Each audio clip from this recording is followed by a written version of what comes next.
Salut tout le monde! Ça fait un petit moment que je vous ai pas pris, mais j'ai décidé de vous retrouver en présence de mon sapin, puisqu'il est temps de le faire actuellement. On arrive en décembre petit à petit, et j'ai commencé à le faire toute seule, mais je me suis dit pourquoi pas vous prendre, en fait ça fait un moment que je vous ai pas parlé, et ça fait partie des trucs de la maison, c'est notre premier sapin dans cette maison, c'est plutôt cool, donc on va le faire ensemble finalement. Bon, je suis toute seule à le faire, Greg est au travail, et de toute façon ça l'intéresse pas spécialement de faire le sapin, mais moi par contre c'est grave mon truc. J'ai commencé à faire un petit espace bien organisé là, en même temps j'ai mis le coffre pour s'asseoir et pouvoir changer ses chaussures, parce qu'en ce moment il pleut bergère. C'était de l'impro ça.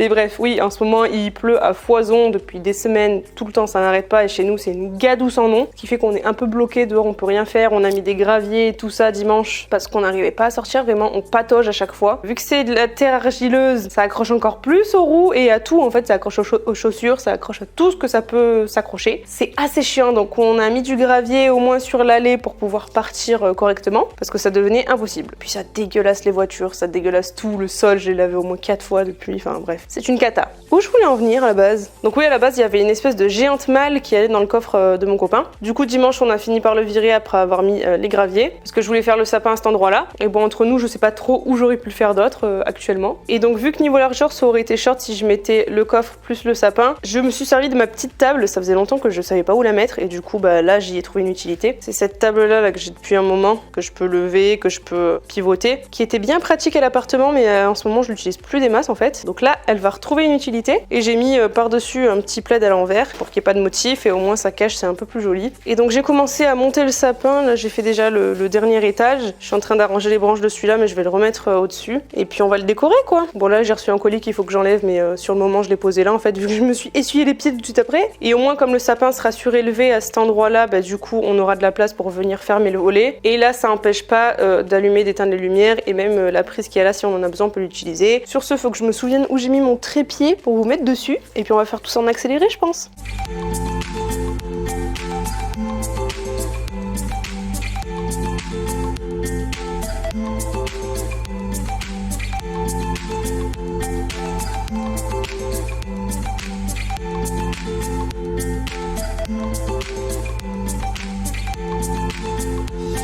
Bon, je pense qu'il va pas faire encore beaucoup de Noël, Bichette. Il commence un peu à rendre l'âme, il y a une branche que j'ai dû rafistoler, sachant que celle d'en face, au même étage, partait déjà en couille il y a 2 ans quand on l'a installée. Sur le haut, il y a une branche qui tient plus trop non plus. J'ai l'impression que les feuilles, elles ont un peu jauni, surtout au centre. Je sais pas si on se rend trop compte, mais ça paraît un peu jaune quand même. Bon, c'est l'inconvénient d'un sapin blanc, forcément. On va peut-être encore nous faire 2-3 ans avec un peu de chance, et puis après on le changera. Bon, de toute façon, ça fait un moment que j'ai envie d'acheter un sapin noir avec des pointes un peu duochrome. Je l'ai revu à la Forfouille quand j'y suis allée l'autre jour, et vraiment ce sapin il est trop stylé. Donc sûrement qu'après le sapin blanc on partira sur un sapin noir. Toujours plus bling bling.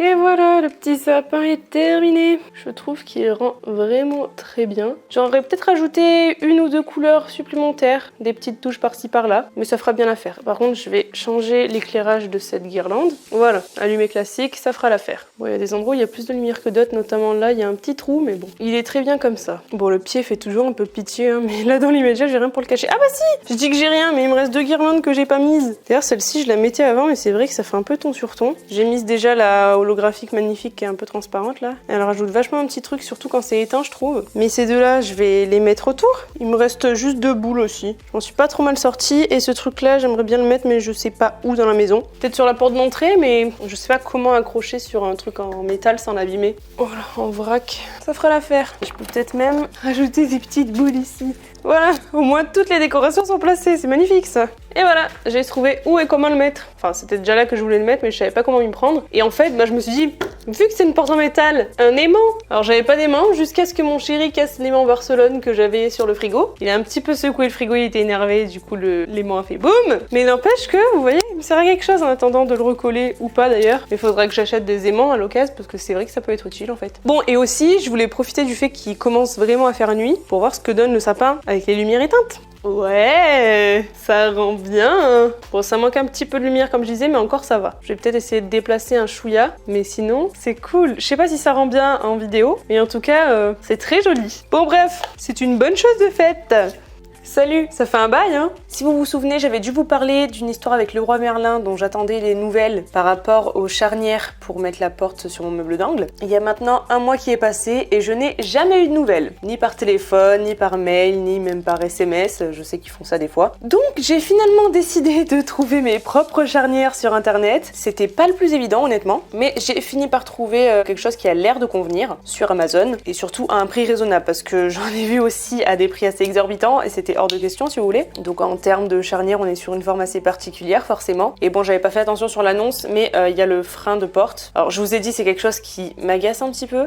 J'ai du mal à attendre que ça se ferme. J'ai un esprit qui est très étriqué. J'ai besoin que ce soit tout de suite bien fait. Enfin bref, faut pas chercher. Je suis sûre qu'il y en a qui sont comme moi. Hein. Je peux pas être la seule psychopathe à penser ça. Mais je me dis que vu que ce meuble sera peut-être un petit peu moins parfait que les autres, et surtout il est assez lourd et il tient que sur 2 trucs alors que c'est un meuble d'angle, autant que la porte se ferme doucement. C'est pas bien grave. Mais donc, on en est à un nouveau souci qui est que forcément, ce ne sont pas du tout les charnières qui sont prévues pour les portes. Les portes qui, je rappelle, sont pré-percées et qui ont normalement des charnières spécifiques avec des embouts spéciaux et tout. Là, forcément, il n'y a pas du tout d'embouts spéciaux. D'ailleurs, il n'y a pas du tout de visserie fournie avec. C'était pas précisé, mais bon, c'est pas grave. J'ai des vis en râpe depuis le temps. Donc, j'ai dû user d'ingéniosité, disons. Je me suis débrouillée comme pour cette porte-là à l'époque. C'est-à-dire que j'ai réutilisé les petits goujons en plastique qu'il y avait dans le meuble de la machine à laver qui a été cassé pendant le déménagement, vous vous souvenez? Il m'en restait quelques-uns, j'en avais déjà utilisé du coup pour cette porte-là et là j'ai décidé de faire pareil. Plus des vis dont j'ai pas eu besoin pour mon meuble sur mesure dans le bureau, là celle-ci. Ça va donc me permettre de réduire le trou avec ça suffisamment, puis d'avoir une vis assez large pour bien accrocher à l'intérieur. Sauf que les trous ici étant trop petits, je dois les agrandir avec la perceuse et on arrive à quelque chose de nickel qui ne bouge pas quand je tire dessus. Heureusement que je suis astucieuse et que j'ai plus d'un tour de mon sac quand rien ne se passe comme prévu.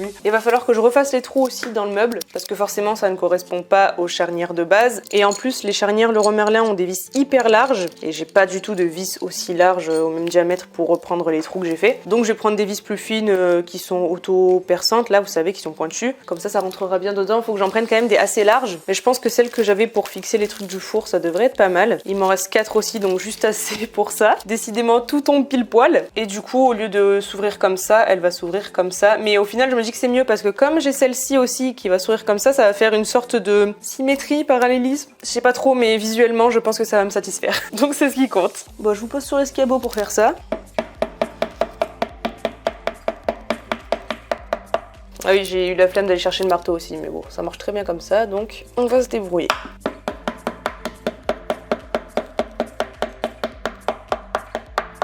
Ensuite,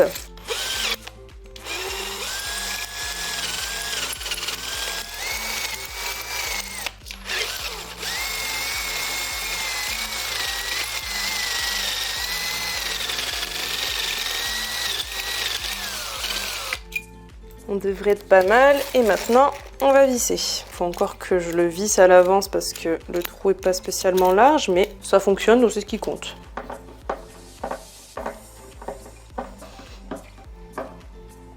Et là, j'ai beau tirer, ça s'en va pas. Bon, maintenant, il va falloir que je trace dans le meuble parce qu'évidemment, il n'y a pas de visserie fournie, mais il n'y a pas non plus de gabarit fourni. Donc, je vais essayer de placer la porte tant bien que mal, de faire mes tracés parce qu'évidemment, mon chéri n'est pas là. Donc, je me débrouille toute seule. Je suis restée en pyjama pour faire ça, j'avais trop la flemme de me changer. Attendez, je suis trop loin là. Putain, c'est pas simple, hein. Ça y est, c'est enfin fait. C'était chiant, mais au moins maintenant, je suis tranquille. Bon, de ce côté-là, c'est pas parfait, mais je m'y attendais en fait quand j'ai su que je devais prendre des charnières spéciales. Donc je pense que je vais rajouter une planche en plus pour faire une espèce de doublure avant cette partie-là. Parce que là, je vais faire un meuble sur mesure aussi, vu que c'est le meuble au-dessus de la hotte. Parce que comme je suis pas sûre, mais j'aimerais bien mettre des portes aussi sur ce meuble-là, ça risque de causer un petit problème. En tout cas, voilà ce que ça donne quand c'est ouvert. C'est une ouverture largement suffisante. Ça ouvre pas trop non plus pour pas gêner le meuble meuble qui va aller là, qu'on va pouvoir installer, je pense, très bientôt. Je vais pouvoir mettre l'étagère qui va là également. Bon, à l'intérieur, il n'a pas une super gueule, mais bon, en soi, on s'en fout. Ah, depuis le temps que ça a stagné à ce niveau-là, je suis contente que ça avance enfin. Salut tout le monde! Je m'apprête actuellement à installer le meuble qui va au-dessus de la hotte. J'ai rajouté une prise parce que je sais plus si je vous avais dit, mais je me suis aperçue que ma hotte était avec une prise classique. Sauf que là, il y avait juste une sortie de fil, donc ça m'a fait perdre un peu de temps. J'ai dû commander la pièce et tout ça. Mais là, on est bon. J'ai installé mes 2 petites pattes de fixation, ma planche en plus par rapport à la porte, vous savez, où il y avait un souci. Et le petit meuble est terminé, donc il va pouvoir y aller. Du coup, je vais faire ça. Je vais demander à mon chéri de faire une petite pause télé pour venir m'aider. Et après, je vais m'occuper de celui-ci également. Et puis comme ça, la cuisine sera toute terminée. Enfin!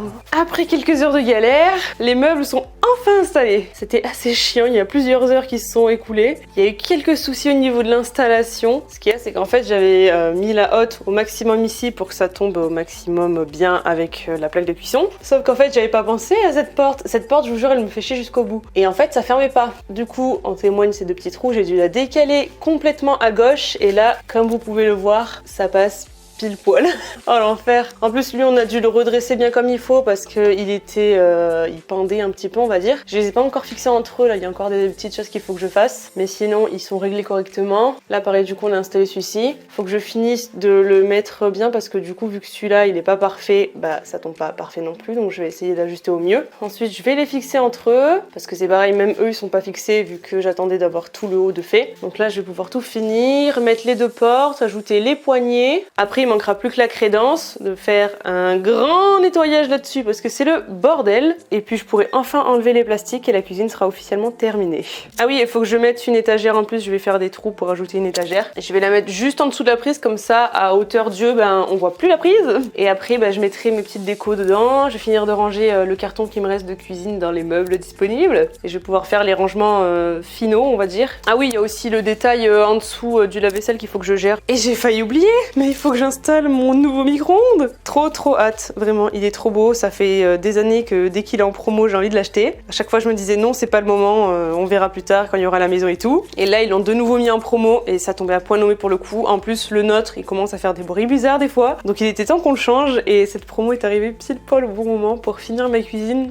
Toute pimpante. Voilà donc ce que ça donne avec les portes installées. Là, ils sont tout bien réglés, fixés entre eux, nettoyés à l'intérieur, les tablettes sont mises. Et ça rend plutôt pas mal, je dois dire. Là, par la suite, il y aura 2 portes, mais il faut que je les fasse faire sur mesure et je vais mettre des portes vitrées parce que le but, c'est d'avoir un petit truc décoratif aussi. On va mettre nos verres Coca-Cola. J'ai envie de le faire tout de suite d'ailleurs.